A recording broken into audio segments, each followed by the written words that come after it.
আসসালামু আলাইকুম দর্শক, সবাই কেমন আছেন? আশা করি সকলে অনেক ভালো আছেন।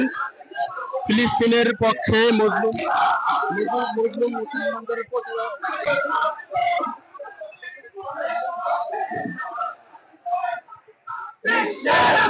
আপনারা দেখেছেন আজকে শুধু বাংলাদেশ নয় 200 কোটি মুসলমানের রক্ত খাওয়া হচ্ছে। কোন বিবেকবান ইমানদার মুসলমান ভিডিও এবং এই চিত্র দেখে কখনো ঘুমোতে পারে না। আজকে আমাদের সেই নিরীহ মাজলুম মুসলমানদেরকে যেভাবে পাখির মতো গুলি করে হত্যা করা হচ্ছে আপনারা দেখেছেন।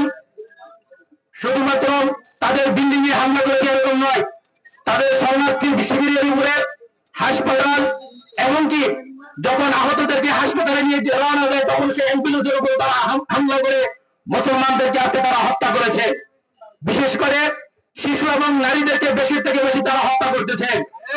গত এই 2 দিনে 1000-এরও অধিক মুসলমানদেরকে তারা হত্যা করেছে। শুধু হত্যা করে তারা ক্ষান্ত হয়নি, তারা আজকে তাদেরকে হত্যা করে মদ পান করতেছে, উল্লাস করতেছে। আমরা তোমাদেরকে বলবো তোমরা শেষবার মতো উল্লাস করে নাও। আজকে শুধু ভোলাতে নয়, বাংলাদেশ নয়, বিশ্বের 200 কোটি মুসলমান আজকে খুশি হতেছেন।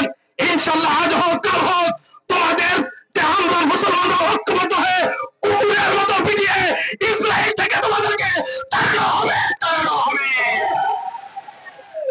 আজকের আমরা বাংলাদেশ ডক্টর ইউনূস সাহেবকে বলবো, আপনি একজন বিশ্ব স্বীকৃত জাতীয় নেতা, আপনাকে বলবো আপনি আমাদেরকে ফিলিস্তিনে যাওয়ার অনুমতি দিয়ে দেন, ব্যবস্থা